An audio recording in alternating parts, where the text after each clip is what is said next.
I was told that I was not, there weren't intentions of me being included in the roster. If we just focus on ourselves, execute the coach's game plan as well as we can, I think we have a great chance. I'm not more confident this season than I was last year. I just had more opportunities to show my play and my game this year. Hello everyone and welcome to the latest edition of Eurohoops EurohooPOD, the official podcast by Eurohoops. I'm Antonis Stroggylakis. As always, buonasera Cesare, my great Italian colleague. Hello. Kalispera, ciao everybody. Kalispera. And kalispera in Greek, buonasera in Italian. We might need to learn how we say that in Danish also, because our guest today is basically a trailblazer for his country's basketball scene. He became the first Dane to play in the NBA in 2022 when he joined the Phoenix Suns. That was a huge deal for Danish basketball and himself personally, of course. He had previously made some heads turn in the EuroLeague during his stint with Cesare Moscow. Since 2022, he is a player of Virtus Bologna, and this year he's one of the most important factors of the team, which is often described as one of the most pleasant surprises in this EuroLeague season because they are in the conversation not only for the playoffs, but also for the home court advantage. Iffe Lundberg, welcome. Thank you, guys. Thank you. Welcome. How are you, first of all? I'm doing great. Enjoying a nice evening in Bologna, so everything is well. Yeah, and sorry about spoiling your day off, but we really needed to do that at some time. And you and Virtus, your team, you're in the aftermath of a loss to Real Madrid at home. Real Madrid was facing you after two defeats in a row, two maybe surprising defeats because they lost at home. And in a way, it seemed to me that they snapped at you. They unleashed everything they had at you. It was two teams that were looking to bounce back because you were also looking to bounce back to wins. And I was talking with Cesare, and to be honest with you, I was telling him that I have my bets on Virtus because they play at home, but Real prevailed. So what happened during that game? I mean, obviously, first and foremost, you have to give credit to Madrid. They're the number one seed for a reason, and they have 12 guys of equal talents, and so it doesn't matter if it's their first unit or second unit. Whenever they play, they always play with great chemistry and understanding of what they want to accomplish out there. In terms of the game, I mean, I thought we fought throughout the 40 minutes. We really did. We had some collapses, maybe early on in the first quarter, but also a couple of minutes there in the third. But we fought, man. We tried, and fortunately, it didn't go our way. We will keep fighting. And as you said, it was a very, very big game for us. And I also think that, going into it, the importance of the game and, the record that we have at home also shows that we're capable of playing against every team and beating every team. And I think we were very, very close to doing that yesterday. We cut the lead to -5 at some point in the fourth, but they just managed to hit a couple of tough shots and kind of take the air out the game. And you have grabbed big wins at home. I mean, you beat powerhouses, you beat some great teams who are in the top of the standings right now. But the next challenge for Virtus finds you on the road against Zalgiris. This is a kind of a must-win game for you, a kind of a final, or is it too early to use this kind of descriptions?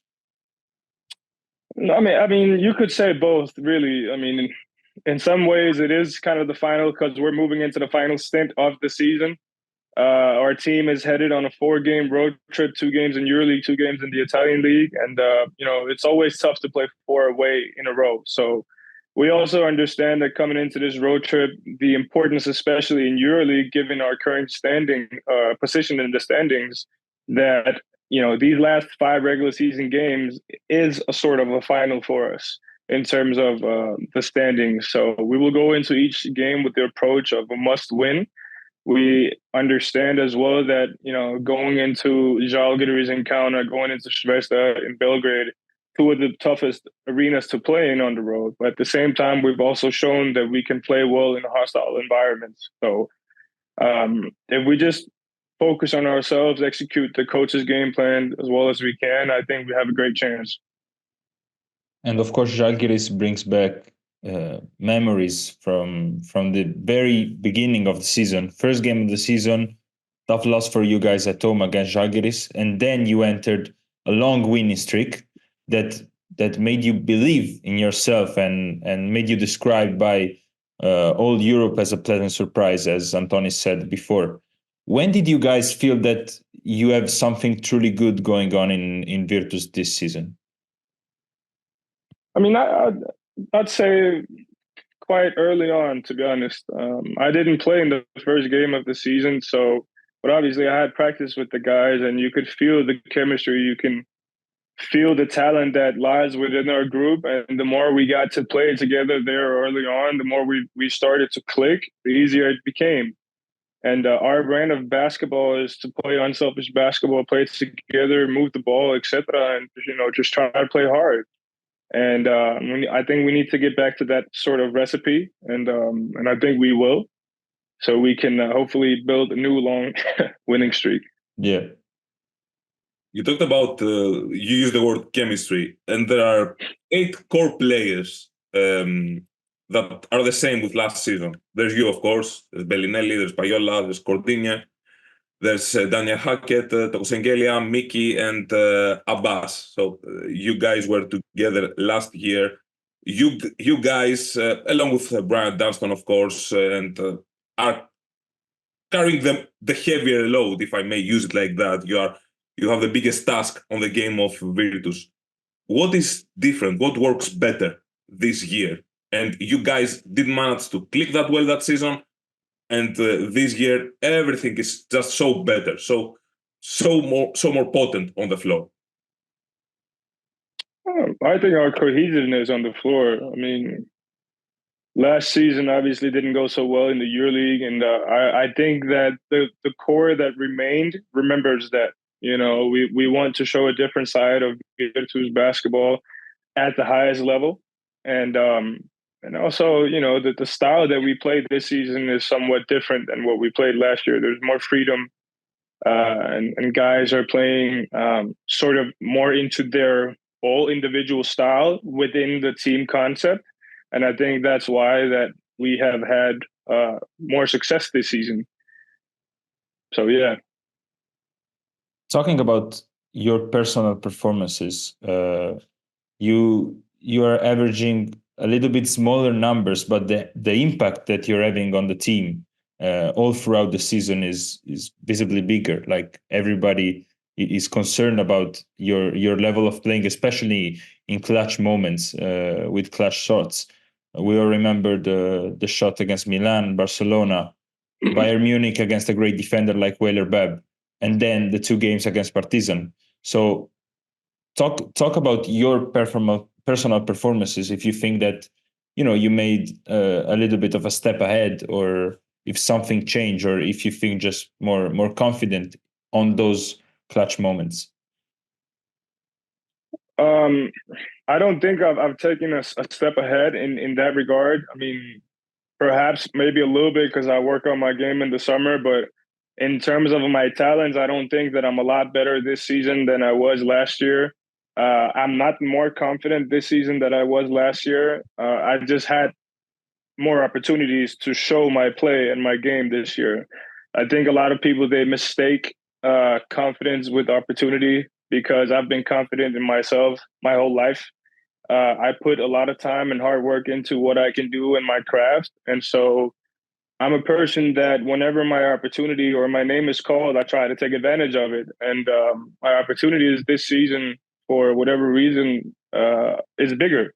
And so that's why maybe more people has started to notice what I'm truly capable of doing. And when it comes to those performances or sort of quote unquote stepping up late games, I've always liked the challenge of taking responsibility like that. It's something I've always enjoyed doing. I don't shy away from those moments.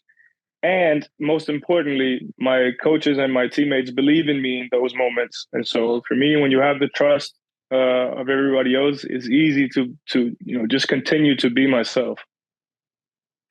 We're going to talk about specifically the coach in the next moment in the pod.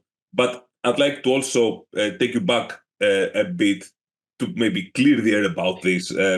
Because when the season began, the coach back then, Sergio Scariolo, specifically said that you were included on the team's plans, that it was a club decision. And I quote, "We have to accept it."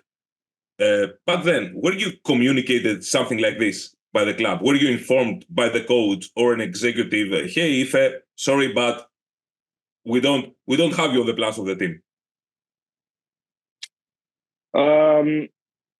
There were conversations that we had over the summer. I did not speak with the coach the whole summer. I was told that I was not, there weren't intentions of me being included in the roster if I decided to come back, or when I came back, rather. And that we would have to figure out monitor the situation, which we did. And so I arrived. I kept on practicing with the team, showed up positive like I always do. And then, something changed. What changed was that, we got a new coach, and he basically told me that he wanted to start fresh. He wanted to have everybody start from ground zero. And that sounded perfect for me, because then I had the opportunity to compete and sort of earn my opportunities. And that's all I could ask for at that time. So that's basically what happened in a nutshell. So there wasn't any moment where you thought, okay, I'm out of here because they tell me I'm out of here, not because you want, essentially, and I may look for other places to continue my career? I mean, at the end of the day, it's not so simple to just decide one thing or another, because there's so many factors that plays a big role in those parts. And so obviously I spoke with my representation, they spoke with the club, and I spoke with certain representatives of the club. And at that time, we agreed on the best outcome, and that was for me to come back and rejoin the team. I'm asking because there was that tweet that seemed so funny at that moment, honestly, and everyone interpreted it as a message from you. Hey, I'm staying with the team. Then you delete it. I'm talking about the famous Babysitter tweet, of course. It was that that dawned on me, because I mean, at the time, we needed a nanny for our son. And so my thing was, hey, let me just put it out there that we're in need of a nanny. Many players do that. Many players do that who are foreign country in other teams. Yeah. Yeah. But I assumed from the public perception, it was because I had not said anything about Bologna the whole summer. Yeah. And so everybody interpreted it as, oh, okay, he's going to stay, which ultimately which happened. But that wasn't my intention with the tweet at all. It was just, hey, can anybody refer me to a nanny? So yeah, simple as that. That was funny. Well, your timing was impeccable. You have to agree on that. I mean, if it was for sure. an attempt at humor or something like that, and I'm sure I can guess it was your most viral tweet, one of the most viral tweets. I can only imagine. I can't find it right now. But yeah, I mean that was crazy. My DMs were crazy, like with fans and everybody. Hey, we're so happy to have you back. We're happy that you're staying. I'm just like, but not babysitter. Sure, you're a babysitter, but otherwise, thank you. I mean, just okay. Many DMs by fans, but not many DMs by babysitters, which was the goal. No. I had a lot. I had to go through a lot of emails and resumes, and So luckily it worked. Let me just say like that. Luckily it worked. The purpose of the email was accepted. Okay, achievement unlocked, babysitter found, and Iffe stayed in Bologna, so everything got clear.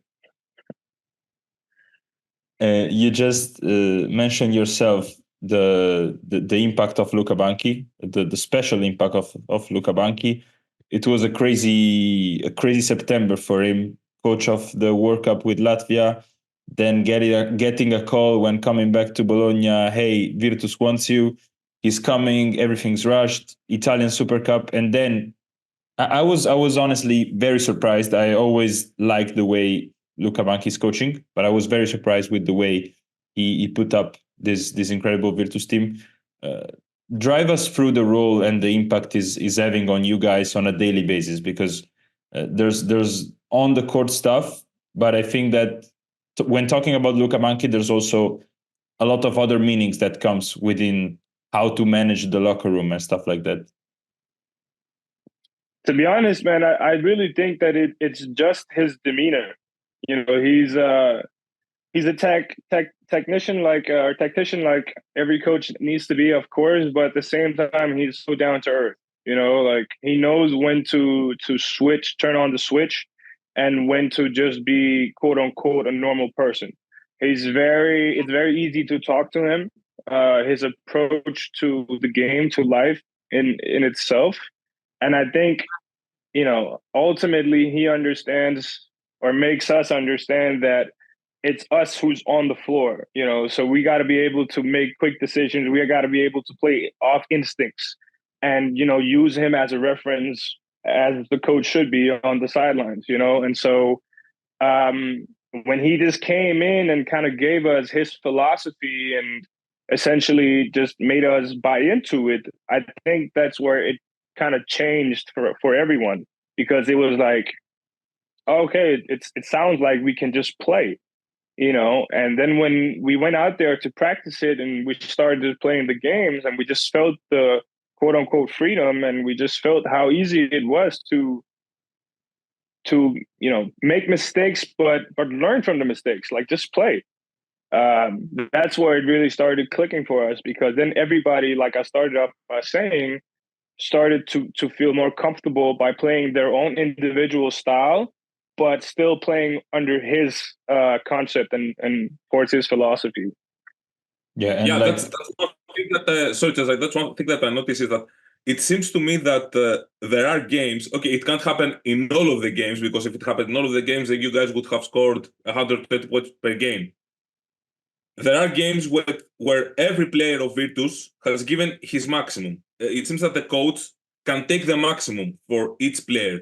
Because I've seen Toko, for example, he has played in MVP, like an MVP throughout the whole season, and some games plays like MVP. You had your top scorer moments, the clutch moments where you were free to do whatever you do. Other players decided games. So he gives me the impression that he really can take the maximum out of each player. Do you feel that he's a coach that he can potentially get the maximum from your game? From my game? Yeah. Yeah.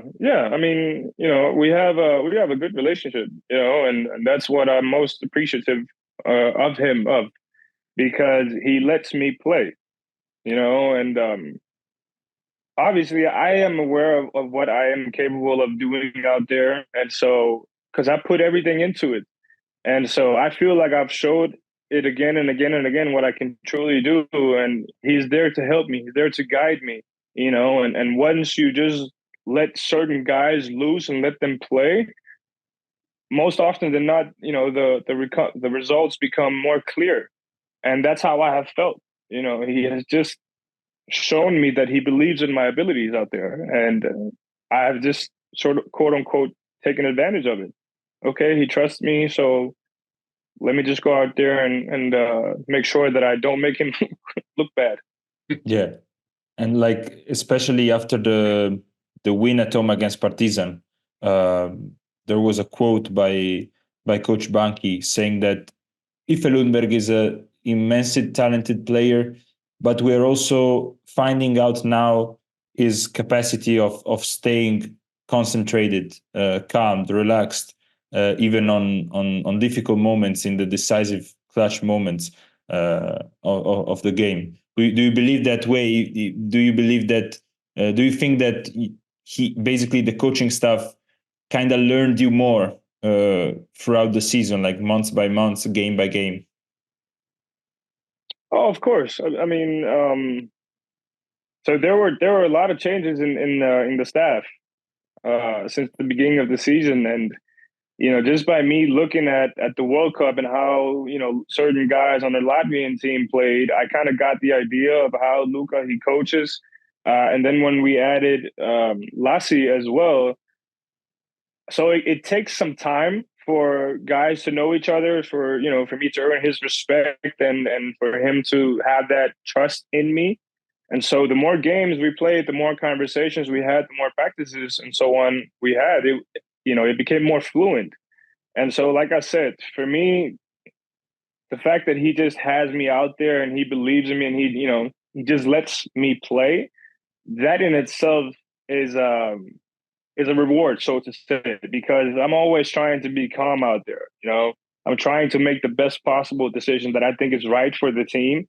And in certain moments, if it's that I need to take over, then so be it. But if it's somebody else having a better matchup or whatever it is, then that is the case. But I'm just trying not to think about it too much and just take what's given out there. Yeah.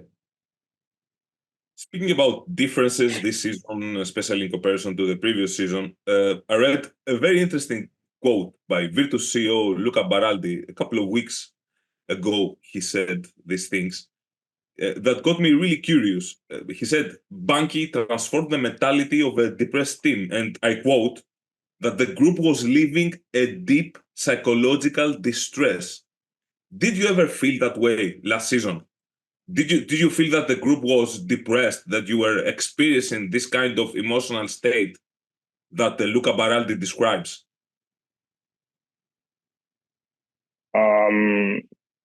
I wouldn't go as far as saying, emotional depressed.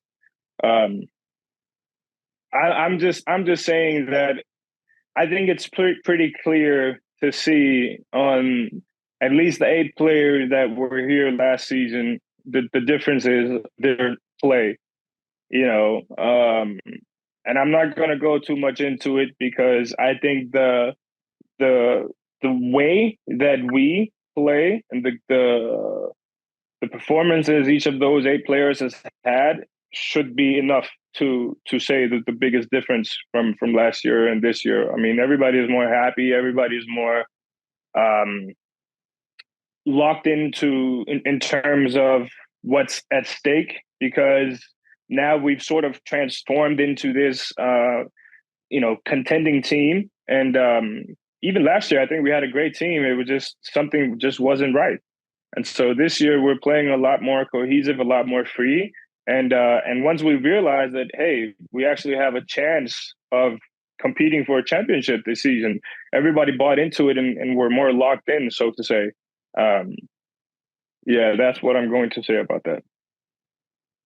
We want to take a small break from Virtus, but we have other stuff to discuss about Bologna's success so far. But for the moment, we of course want to explore with you the experience you had with the Phoenix Suns, signing in March 22, playing four official games in the NBA, if I'm not mistaken. A dream of yours, of course, as every basketball kid. What do you recall basketball-wise from that experience, sharing the locker room with a legend of the game like Chris Paul, an amazing player like Devin Booker, and all the rest of the guys you shared the experience with? I definitely think it was an amazing experience. It was very meaningful, very learningful, most importantly, just to see what it takes to actually make it to the highest level. How locked in you have to be on a daily basis, how much work you got to put in to get there, to sustain it. But at the same time, also I remember just trying to live in the moment, just not taking anything for granted, whatever the case may be. If I played, or if I didn't play, just because it was so surreal in the beginning. Like I had prepared myself mentally for it for a long time, and so when it actually happened, it wasn't. Obviously, it was the biggest thing that has happened in my career so far, because I actually made my dream that I had as a kid come true. Yeah. And the fact that I was the first from my country to actually do it puts the stamp on that. But for me, the biggest thing was just the fact that dreams aren't supposed to become a reality.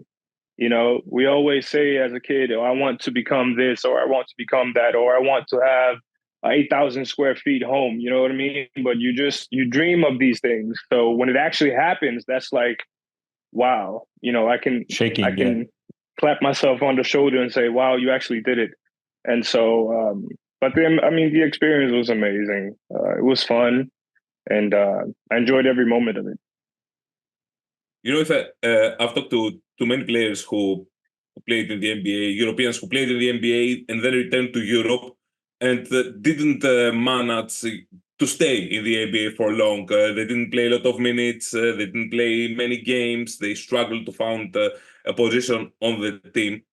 Despite the fact that maybe they were unhappy or happy during this experience, they all agree on the fact that they returned different from the NBA.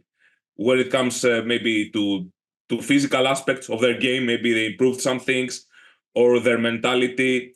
Is that case also with you? Did you come different? Did you return to Europe different from the NBA in any capacity? Well, yes and no. The reason I say no is because that, like I said, I was prepared for that. I've been trying to prepare myself for that moment for years. And the reason I say yes is because I saw what it took on a daily basis. I literally saw what you have to do to make it there, and that's something that I could take for me back when I went back to Europe. You know how hard you need to work, the things you got to be able to pay attention to, just the fact that some things are in your control, some things are not in control, and you just have to focus on the things that you can impact.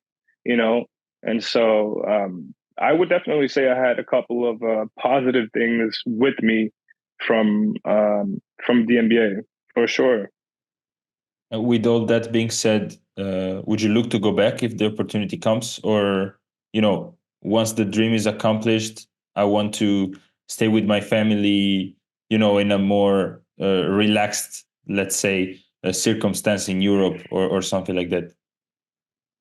That depends on the situation. I mean, you can never say never. I mean, I can say no now, and if the opportunity presents itself, I might change my mind, or I can say yes, and then vice versa. At the moment, I might, or right up until the moment, I might say no. You never really know until you're sitting in front of something that's actually real. Yeah.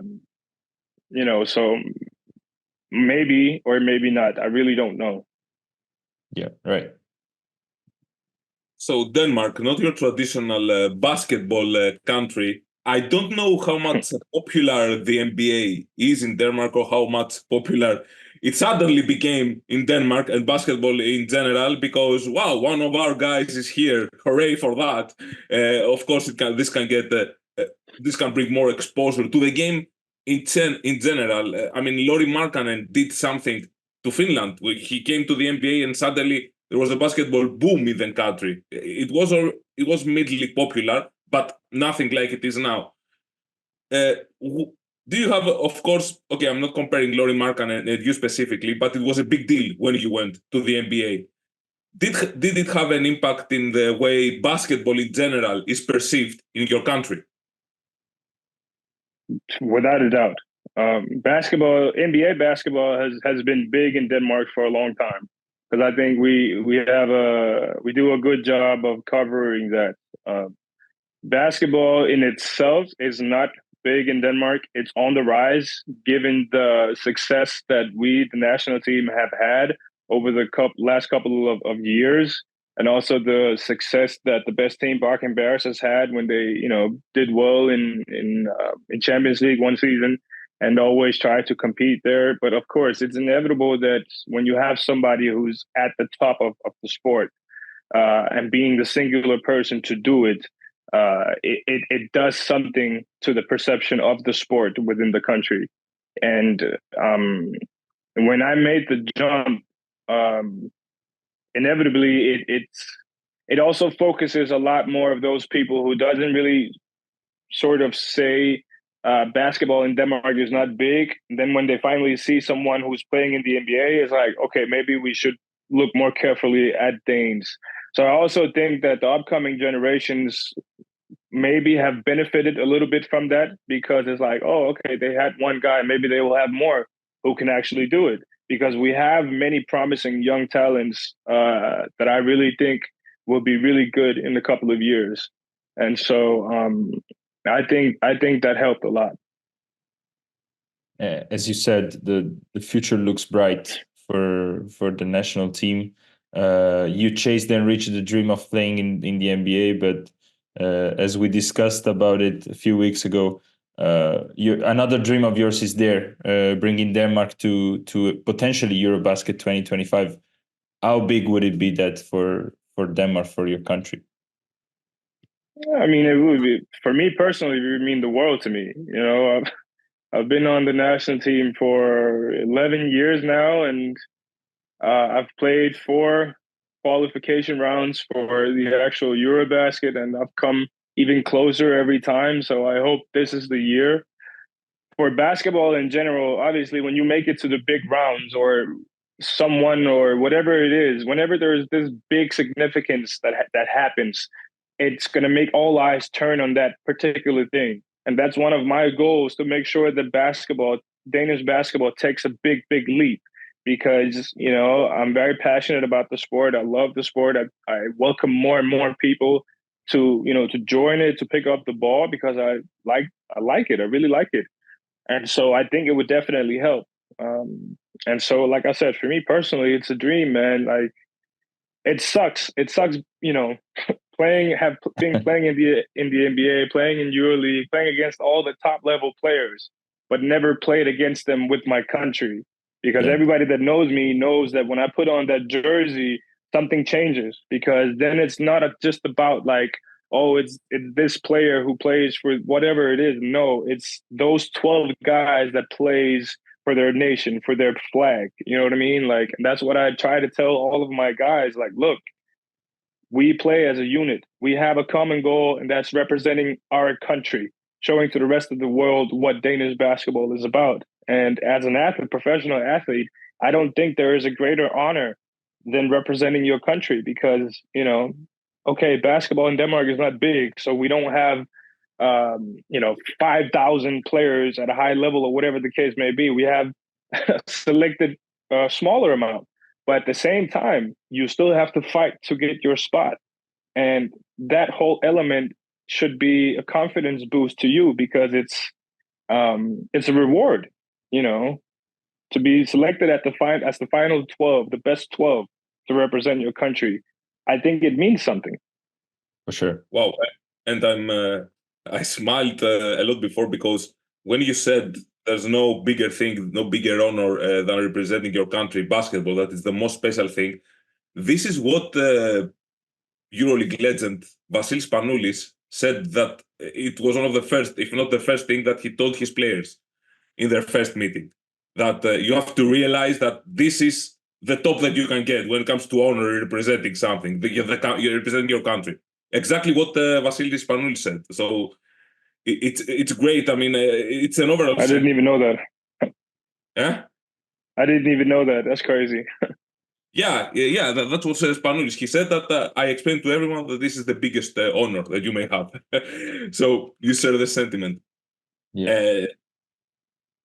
Is there something that you may describe as another dream of yours, as big goal, next big goal, or something that you haven't fulfilled yet in your career, or even as a person, not even as a basketball player? I mean, I have many things as a person. You know, for me, just the way that I am, I'm very goal oriented. I'm very ambitious in what I want to achieve on the court, off the court. If we just keep it with basketball, obviously, I want to win a EuroLeague title. I mean, in my second season or first season in EuroLeague, I made it to the Final Four. Yeah. You know, so I have been there, and we were a couple of shots from being in the final. You know, and so I remember how much it hurt, and at that time, I had just gotten there. You know what I mean? So I kind of tasted what almost got the taste of what it really feels like. And so I want to get back to that because I have more experience now. I know what it takes to, you know, to get to that level. Also because I remember clearly the series we played against Fenerbahce, you know, and playoffs basketball is the most exciting thing because that's when you really have to lock in, and that's where you really differentiate yourself from every others because your team really needs everybody to perform at their best in order to have a chance to advance or win. So I definitely want to win a championship for sure. I mean, I think everybody's goal is to try to win. Yeah. You got, by the way, one of your best performances in your career during that series. I remember the game 3 when you made that sweep, 22 points, if I remember correctly. One of your best performances in your career. The closeout game, yeah. So right now, you are in an expiring contract situation, expiring season. Your contract expires this summer. Your agent tweeted a reminder of that. A couple of time before, said a reminder that you will be a free agent at the end of the season, and mentioned big things ahead. What are those big things? I know that I'm asking you about something else, something that someone else said, but I was about to say that. I mean, I don't know. I mean, he wouldn't be doing his job if he didn't do whatever it is an agent needs to do. You know, so that was his tweet. I didn't tell him to do it, and you know, he's gonna keep doing his thing and representing me the best way possible. So it's nothing. There's really nothing much to it. Another thing that I personally witness kind of every week when you guys are playing in the EuroLeague, living in Bologna, is that it seems like you found your place in Bologna. Like every time there's a chant Iffe by the fans, some shirts have started to appear with minus Effe, which stands for Fortitudo, of course, the rivals in the city, plus Iffe. So they really like your attitude, the way you've been playing with the team and stuff like that. So it's something really concrete. So my question is, if Virtus comes to you now and offer an extension, just based on the fact that you may feel as you said, really confident to stay in Virtus, would you take it? Would you stay with the team long term? I mean, I would definitely entertain it. I like it in Bologna. I like the fact that it's a basketball city, and my family likes it here. So if everything is falls into place and everything is in order, then I would definitely entertain it. I mean, also to answer the question about the free agency, I don't think about that, to be honest with you. I don't think about an extension. I don't think about signing with whoever it is. I'm living in the moment. You know what I mean? Like, I want to help this team get as far as possible. You know, my goal is to try to win the championship, and so I don't want any distractions on my head. And we've made it very clear about that. We will see what happens in the summer. I will be open to having all the discussions with whoever. But for now, I'm just trying to do the best I can do to help my team win as many games as possible. Excuse me. Of course. And speaking about that, based on the basketball that we have seen from you guys this season so far, based on the fact that you have shown that you can beat any team except Real Madrid. I mean, so far at least. Sorry for that. I had to mention it to be accurate. It was about that's a fact. But you truly have beat anyone, and you have played great basketball. You had beat teams through impressive offensive performances, through impressive defensive performances, through any kind. You are flirting, as we talked before, with potentially securing home court advantage in the playoffs. It's still in the game. What is the ceiling for Virtus in EuroLeague? Where do you set the goal? How far do you think that this team can potentially go? That remains to be seen, man. I mean, I don't want to give a vague answer, but I don't want to give an arrogant answer at the same time. Of course, everyone believes that, we can beat everybody. But given the whole situation, I'd rather say that our goal is to get a playoff spot, because that's not given. We still have to fight for it. Once we've gotten that spot in the playoffs, I believe anything can happen. I believe anything can happen. If we manage to get through the first round and we get to the Final Four, then it's a one game, and I'll take our chances against anyone, because it's a one game. So, but at the same time, we're focused on trying to securing a playoff spot, because I think looking further ahead would be a mistake. That's not very smart to do. Let's try to lock in a playoff spot first, see whoever we would potentially meet, and then take it from there. You said before, I really like the city being a basketball city. I was very surprised to see that yesterday, even though Bologna, we are recording on Saturday, by the way, yesterday Virtus plays Real Madrid at home, another sold out crowd. And what people may not know is that the football club in Bologna is fighting for a Champions League spot. And Bologna was playing at the same time as Virtus, and the arena was still packed, was completely full of people in Virtus Arena. So how do you live as a basketball player, being grown also is in a non-basketball country, on a daily basis in a basketball city? Because let's be real, Bologna is, I'm saying that as an Italian, is the only place when you can go to a bar taking a coffee and hearing something basketball. It's not something that happens in Italy, but in Bologna it does. No, I mean, you said it right on. I mean, the fact that they really weren't, underselling it when they said Bologna is a basketball city. Like you can feel it. Everyone here loves and breathes basketball, whether it's Fortitudo or it's Bologna. Like basketball is in the air. And so obviously, as you said, the football team rather, they are having an exceptional season in Serie A as well. And so I just think that the whole hype around Bologna sport is at its apex right now, because both teams or all three teams are doing really, really good. And so I also think that it helps a little bit that, we had some of the football players come to our games. We go to their games to show our support sometimes, at least. So just the having the whole united front, so to say, gathered around the sport, I think it helps a lot. But to answer your question directly, I think that's pretty impressive. Because I don't know many countries where basketball is bigger than football. So that's pretty crazy. Yeah. Or so cities, so to say. So considering all you said, I assume you believe that Virtus also deserve a EuroLeague license, because that's also in the conversation. But let's be real, Virtus doesn't have a multi-year license. He's playing as a wild card in the EuroLeague. Yeah.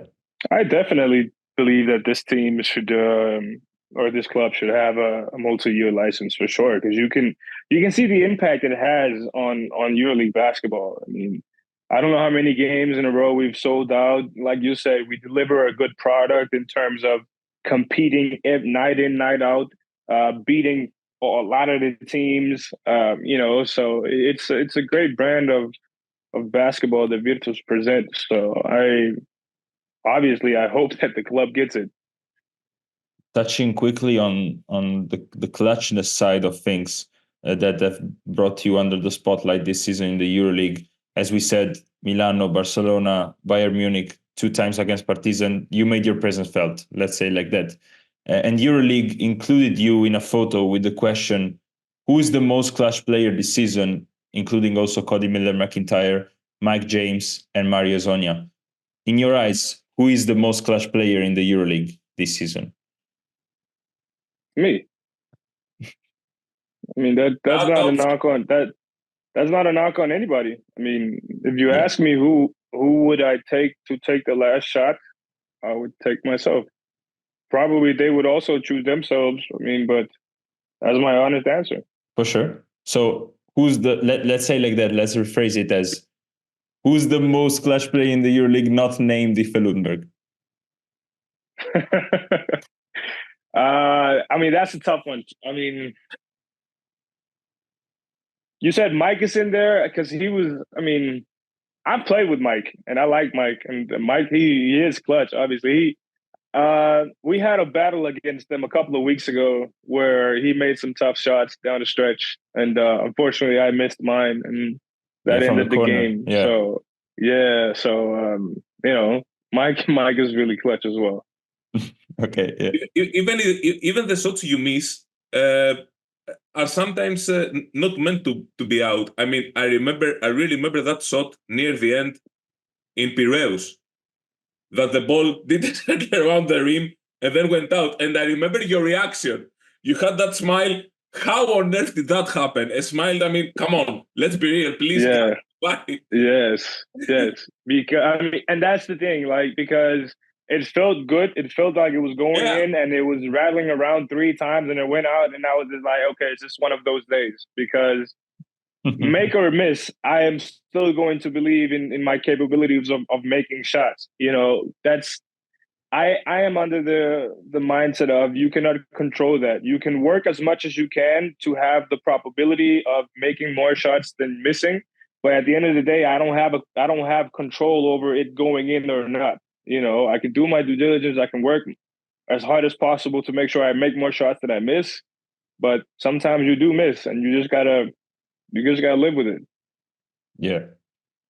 So we would like to conclude with another quick ones, but I have to say something to the people who are not aware of the situation in Bologna. Virtus, basically, for logistical reasons, starts the year every season playing in PalaDozza, which is the old arena, the old-fashioned arena, with, I would say, more intense in my eyes. But on the rest of the season, they play in Segafredo Arena, a bigger ones. They have made some sold out crowds recently, a streak of sold out crowds. So if to conclude this great interview with you, one quick ones, PalaDozza or Virtus Arena, you have to choose. PalaDozza. PalaDozza, right? I take PalaDozza. Yeah. Well, I think Cesare, I forgot that we should also ask you another thing. I know that's conversation to have dragged perhaps for a long, but Cesare, you really have to ask him this. For sure. Yeah, about the chance, about the Iffe. What are your feelings going through your mind when you hear that? How do you feel hearing that?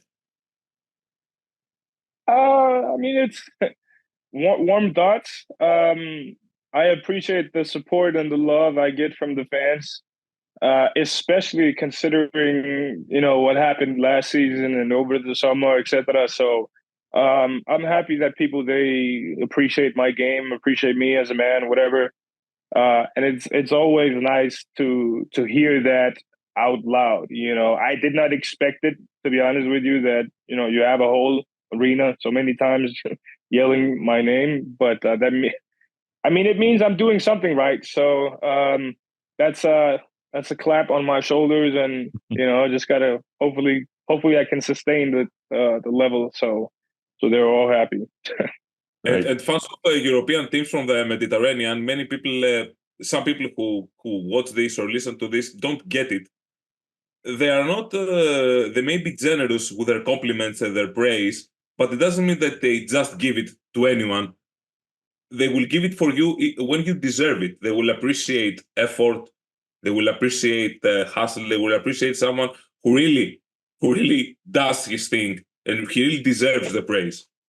So you and Virtus in general, I think you must be doing something right, because I also heard, I was watching it, and in the last moments of the game against Real Madrid, when you suffered another loss, there was applause by the crowd. There was recognition for the effort. For sure. I mean, I was pissed yesterday when we lost, to be quite frank with you. Usually, after every game, win or lose, we sort of make a round of high fives with all the fans. And I was visibly upset yesterday. And all the fans were cheering for me, like, keep your head up, good game, it's okay, keep it going. It was a tough game against a top team, blah, blah, blah. We'll get the next one, etc. So, but I mean, in the moment, it's just like, yeah, I appreciate it, but it's just like, because we were so close. But they're always like that. And as you said, I mean, as long as you give it your all and you go out there and fight and compete, then they're going to appreciate that. Right. Iffe, thank you so much for this conversation, especially since it was in the aftermath of such a tough loss. And I know it's never easy. We really appreciate you being here with us, talking basketball. You're welcome, guys. And, I always appreciate a good conversation. And it was fun. Thank you, Iffe. Thank you, Iffe. So for our viewers and listeners, you can catch up with Iffe Lundberg and Virtus Tuesday at Žalgiris Kaunas. It's a series of 5 crucial games for Virtus and all the other teams in the EuroLeague. Then in the double game week, they also travel to Belgrade to face Cervena Zvezda. Then there's Panathinaikos in Italy, Olimpia Milano on the road, and then Baskonia at home.